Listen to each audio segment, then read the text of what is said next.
if we don't have to design housing so that people can, have to age out of them, people will stay in their own homes for longer, which is what we want and what we need.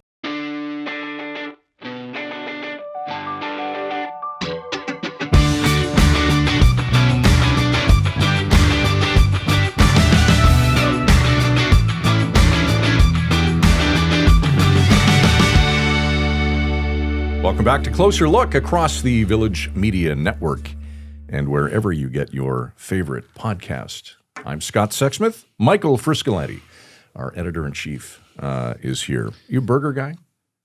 I like burgers, yeah. Got a fave? Got a favorite? Like from fast food? Yeah. I don't think I eat enough fast. Believe it or not, I don't eat enough fast food. Hello, pot. This is the kettle. Yeah. If you buy me a Big Mac, I'll eat it. Really? Yeah. Big Mac? Sure. Well, why not? McDonald's, funny you should mention that. Getting ripped on social right now over Chris Kaczynski, the Chris K, as he goes by, the head honcho, the top fry, the big dog at the Golden Arches over the Big Arch. It has been funny to watch it just because of all the crazy. Not so good things happening in the world. It's nice to have a bit of a distraction. And the best part is all of his competitors are just ripping into this guy. So long story short, he puts out a social media video about trying the Big Arch. The Big Arch burger, and he makes a big production about it and takes like the smallest possible bite. And then everyone's kind of made fun of him, the guy from A&W, the iconic guy, Burger King, Wendy's. I do get it. There's been a good tradition now of companies kind of poking fun at each other on social media, when they do that, which I think is great. And I will say this: I don't know who does Wendy's social media, but if you get a chance, follow them. They are iconic. Yeah, there was a good one. Oh. What happened when remember the Colonel Sanders guy was at the Blue Jays game, and Wendy's had a good comeback to that one. You're right, and I can't remember what it was, but it wasn't the first. Whoever does Wendy's social. I think it was because the Jays lost that game, and so they all started making fun of that he's the curse, the Colonel Curse or something. Yeah, like that. So it could have been that. It was pretty funny, actually. It was pretty funny. All right. Big Arch, not on the dinner menu tonight for either one of us. No, I'm good. What's on the menu tonight, show-wise, is we're talking about in the next 15 years, and these numbers are staggering.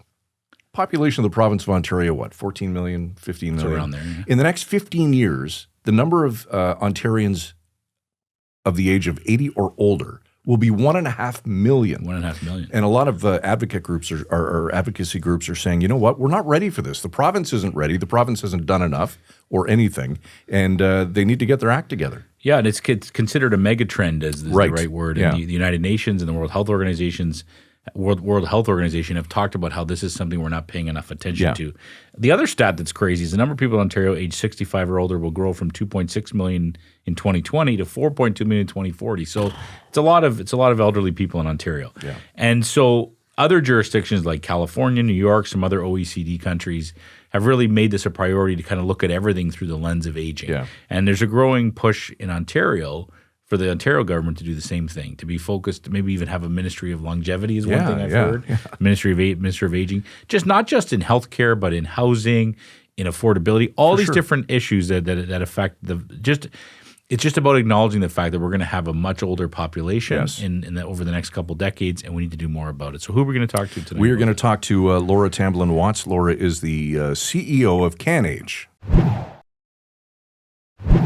Ontario is about to get a lot older and fast. Within 15 years, more than 1.5 million Ontarians will be over the age of 80, part of what experts call a global megatrend on the scale of artificial intelligence or climate change. But while other jurisdictions are building comprehensive plans to prepare for longer lives, advocates say Ontario is still dealing with aging in silos, reacting to crisis instead of planning for longevity. Laura Tamblin-Watts is the CEO of CanAge, a national advocacy organization, and she's joining us tonight from beautiful Whistler, BC. Laura, welcome to Closer Look. We appreciate your time. Great to be here. Okay, Laura, we'll get into aging and this mega trend as it's been referred to. But let's start with your organization, CanAge. Tell us about it and the work that you and your team are doing. We want to make sure that Canada is the best possible place to age for all Canadians. Certainly, we all know about the demographic shifts. And in fact, this year, we became a super aging country with 1 out of every 5 people over the age of 65. So our organization works to support all kinds of initiatives at the local, the national, and even the international level to try to make sure that we have what we need in order to make sure that we age safely and well. All right, good stuff. Appreciate that description. Okay, let's get to the aging population. And we mentioned it off the top. Within 15 years, there will be more than 1.5 million Ontarians over the age of 80. When you look at Ontario right now, Laura, what's the biggest blind spot in how we're preparing for that older population? The biggest blind spot is that we're not preparing for it at all. What we do well in Ontario is crisis funding. And I think it has to be said that the Ford government has done a lot in little areas. They've done a lot of investment in long-term care. There's no question about it. But you can build a lot of beds at, by the way, $1 million a bed right now for a new build. Wow. But we don't have enough people to staff them. And it's not necessarily places that people want to be anyway. So what we don't have is a strategy for longevity. We need a ministry of longevity. It's actually a good news story. It's bad news if we're not planning and we're just putting money here and there and trying to put out crisis fires. It's not the way forward. And I think what you're saying, too, is we have to think way beyond long-term care. That can't be the only thing. Right. Okay, I'm going to be over 80, so I'm going to go live in a long-term care home, right? Exactly. And that's actually not what people either want or generally what they need. In fact, very few of us will ever end up in long-term care. When we think about what we need for that ministry of longevity or our aging strategy, we need somebody who's empowered to look across the different ministries and say, okay, transportation, how are we building our systems to make sure that they're accessible and they get people to where they need to be? Okay, we're going to look at municipalities and parks. How do we make sure that people can get out and about, that they don't become lonely and isolated, that there are enough accessible ways to enjoy different parks? We can put bathrooms places and benches. I mean, some of them are really easy. And then at the more structural level, how are we thinking about our health and housing? Do you know, we have about one pediatrician for every 2,000 kids 17 and under, about 1 for 2,000. Do you know, in Canada, we have 1 geriatrician for every 21,000 seniors. Wow, and we have that's alarming. far more older people than we do have kids. And those numbers are representative in Ontario as well. So we need to be doing some thinking about where we're investing and encouraging things in our healthcare system, our housing system, and our broader social system. Laura, I know places like California and New York have implemented master plans for aging. What have they done that Ontario could realistically adopt? The good news is actually there's terrific things that they could have done that we could adopt. And it's not just the 22 US states that have done it, but actually every other jurisdiction in the OECD. You know, Canada is the only country in the OECD that does not have an aging strategy. And Ontario, in many ways, is a little country, right? It actually has such a profound population and GDP that it's fair to think of Ontario as its own jurisdiction like California or New York. So what they've done is they've got a person that really is charged to make sure that every single spend and every single strategic plan that's coming out of the government across all of the ministries is building out how aging and longevity is being thought through and where their money and their initiatives are focused. So that doesn't mean don't put money into hospitals. Of course we do. But what we need to do is shift so much of our crisis health funding to things like vaccinations, to things like preventive health, home care. We know that these are the cheapest and most effective things that we can do. And so each of New York and California and all of the other OECD countries and those 22 states have got this. And it doesn't just stretch in health, as we say. It's about things like building supplies. How are we thinking about building not just new communities, but new residences? Are we using inclusive design? Are we changing those standards? If we don't have to design housing so that people can have to age out of them, people will stay in their own homes for longer, which is what we want and what we need. For sure. It's what so many of the people want. We've heard that over and over in different research, different surveys. Just back to the number you threw out there, 21,000 patients per one doctor who specializes in health. That's if they'd have to see 57 patients a day, 365 days a year. I just took out my trusty. That's bonkers. It's crazy. But my question, Laura, is why isn't Canada with everyone else on this? Why are we so far behind? Now, this is a question I get up with and wrestle in the morning. I think we all do as well. I think it comes from a good sense of Canadianism. And so I say this with generosity of spirit. We're really proud of our healthcare system, rightly so. We're proud of our social systems. We take care of each other, rightly so. But what we're not always good at is planning. And I think that this federal government, and for that matter, this provincial government, is really having to confront. It takes a long time to make one geriatrician. Mm-hmm. So you have to think about that 12 years before. It takes a long time to change building codes. Well, it doesn't have to, but it does seem to take a long time to building codes to change. And so these are things that take preparatory action. And we usually think about how are we going to get elected, right? Almost immediately. When's the next election? How are we thinking about our election cycle?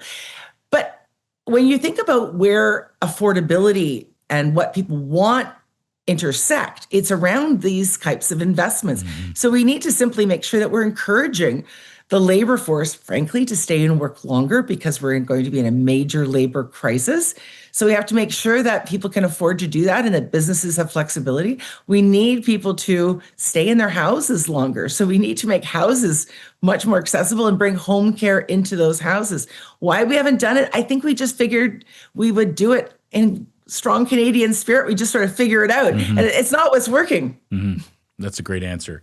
I'm fascinated by this issue of staying in your house because that's the key. We hear from so many different people that want to stay at home. And you talk about making your homes more accessible or making sure there is housing that people can transition into. So it's not from the house they maybe raise their kids in to the long-term care home. There's got to be something else. Where is that working? Who's doing that? Is there any community in Canada that's doing a good job of that? Well, actually, there are really great examples. I'm here in British Columbia today, and British Columbia has been innovative, although this last budget wouldn't suggest that. But previously, BC's been very innovative. It's got a seniors advocate who is really that conscience of the government, arm's length, but part of the government that is putting out reports, that is reviewing what's important, that is actually holding government to account. It's been very effective, and they've had that for more than a decade. We're also seeing that British Columbia has some mortgage backing. So BC Housing will actually help to support and fund some of the development of innovative housing or even health models. Things like dementia villages are out here and just starting in Ontario. So we're really seeing some jurisdictions pay attention to it. Dementia villages. I've never heard that term. That's a thing. It's wonderful, actually. So if we think about how people need to age in a supportive and inclusive environment and what we don't want, you don't want the old nursing home, warehousing model. We've all got that horrid in our head. It doesn't need to be like that. We have communities that are called a campus of care. And in the sort of first set of buildings, for instance, there's just independent housing, like your mom might want to live in. Mm-hmm. Maybe there's some great activities there, some really interesting opportunities to live a really vital and an independent life. And when they need help, some home care can come in.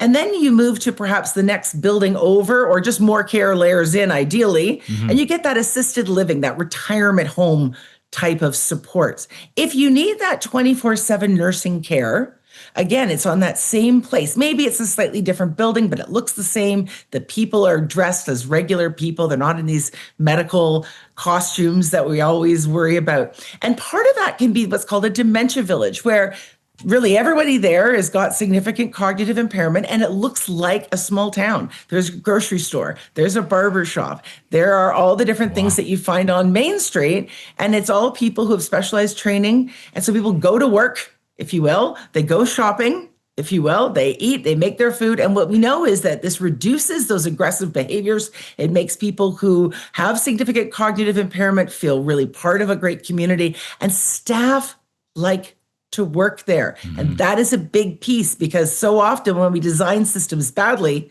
we can't keep staff in one place. And that's something Ontario has. About 18 months is the average amount of time someone will work in seniors care. And unless we change that to some of these new models, we're going to see that churn through. That doesn't help us at all. That's a great point. It's fascinating. We always talk about how we learn something new every day on this show. That's what I learned today. So thank you for that. We talk a lot too about whatever the issue is, whether it's the opioid crisis, for example, or mental health issues in this country. We always talk about the goal of trying to keep people out of emergency rooms. We need to think outside of that, right? Can you speak to that in this case, Laura? That's really the key here, is to figure out how to not be in the point of crisis all the time. There's a few things that you can do, and this is the really recipe for success on this one. Number one, get every vaccination you possibly can. And I mean, I know people get tired of hearing COVID-19 and so on and so forth, but did you know that the shingles vaccine, is actually about 24% protective for dementia? Also, you don't get shingles, right? And so when we're thinking about it, imagine if you had a vaccine for dementia. I mean, everybody would take it. And that's also one of the biggest things that we need to think about our aging population. And yet, we know across this country, getting the shingles vaccine can be a real challenge. We fought really hard in Ontario, and we have it covered. In fact, many of the vaccines Ontario does cover, which has been the source of great initiatives for people. But get vaccinated. Number two, do not fall. And boy, I was in Toronto just yesterday, and it was minus 18, and everyone was slipping and falling. Do not fall. The average amount of time a person who falls and breaks a hip, if they're over the age of 80, will live, it's about, well, you got about 50% chance of living 1 year. And then if you manage to make past 1 year, your chances of, living in the next year goes down again by about 75%. So your chances of dying is very, very high. And if you manage not to die, your chances of ever walking again in a really normal, able way is significantly reduced. So do not fall, right? Number three, stay socially connected. And it is so important. We know we think about things like, well, how does that social connection, how does that connect with an emergency room? It absolutely does.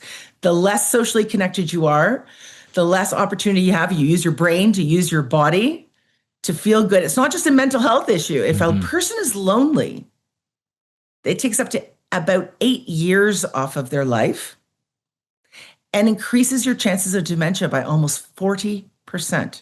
So staying socially connected is really a health issue. If you can manage to do those three things, you're going to be ahead of the game, and you're probably not going to be in the ER. Wow, that's great advice. I mean, you fired up all the anti-vaxxers, Laura, but that's another episode. Listen, I mean, absolutely. And, it's so interesting that this is even a political issue, because it is the number one best thing that you can do for yourself, for your community, for your office, and for the country, and for the health and social care system. Remember lining up for your COVID vaccine?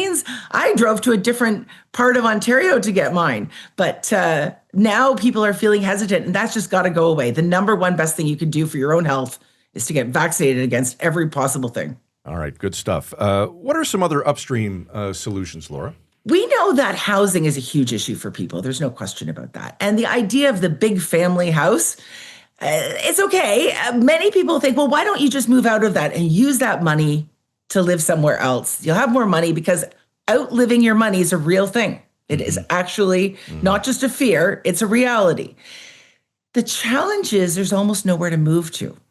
And they got to take a minute to think about that. That's especially true in rural areas. A lot of Ontario is rural, a lot of Canada is rural. In fact, about 65% of people who live in rural communities are seniors.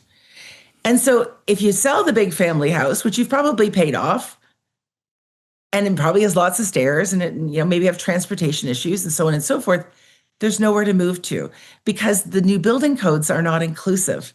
And in fact, the costs of living in your own home, you can often defer property taxes. You can usually use some of the different tax benefits to be there. And the cost of moving itself is really prohibitive and really disorienting. So thinking about different ways of intergenerational housing, that's really coming back. Granny flats, although I use the name or don't use the name, those types of laneway housing, or breaking into other types of intergenerational co-opting housing. The Golden Girls model is really, really taking off, where you buy a piece or take one person's house and you break it into different places and share some common services. Often folks will bring in some healthcare, some community care, a chef to help you. And so these types of housing with supports, thinking about what makes sense financially and physically, Well, we always say that health and wealth are only one letter apart, and that is a really good way of thinking about it. Yeah, no kidding. Okay, Laura, let's say that you've gotten the Premier's ear, and he says, okay, let's do this. Let's put a plan together. What's the first step, and what would you tell him the first year should look like? You need to give that person some power and some budget. What we have, of course, is a minister for seniors. And good people have been in that role. I'm not criticizing that, but they're often token ministries with no power, or just they're a nice place to go and you give a handshake and you talk to senior centers. And that's important to some degree, but it doesn't have any power. And what it can often do is shunt off these issues into, well, that's a seniors ministry question. No, longevity is everybody's question. And in fact, should be the core of your business model. Premier Ford always talks about running the province like a business. All right, let's see your strategic plan for your business. Who are your customers now and who are your customers going to be in 5 and 10 years? And let's see that build out. So what I would like to see is a robust strategy, but having every single ministry have to allocate some part of its budget to the longevity piece of it, and to make sure that when they're making a decision, let's see that they're going to build some housing in Barrie, or they're going to make investment in transportation up in North Bay. How is that affecting the aging population now and in the future? And again, we've got great models in other jurisdictions. We could just change them a little bit and make them Ontarian. And I tell you, the money that we're spending in crisis is burning hot and fast. What we need to do is, like a good business, strategize where those investments are actually needed and then follow through with those. More geriatricians, fewer pediatricians. Mm-hmm. Are people listening to you, Laura? Have anyone in the Ontario government, for example, reached out to you or have a conversation with you? Absolutely. This is not a new suggestion, and it's not only our organization, CanAge, but actually this is one of those areas where really all organizations agree. In fact, if you look at the most recent budget submissions from even the long-term care associations, Advantage Ontario and OLTCA, home care associations, community-based organizations, dementia organizations like the Alzheimer's, we're all calling for the same thing. The question will be, do they have the courage to confront the fact that they haven't done anything yet? It's okay.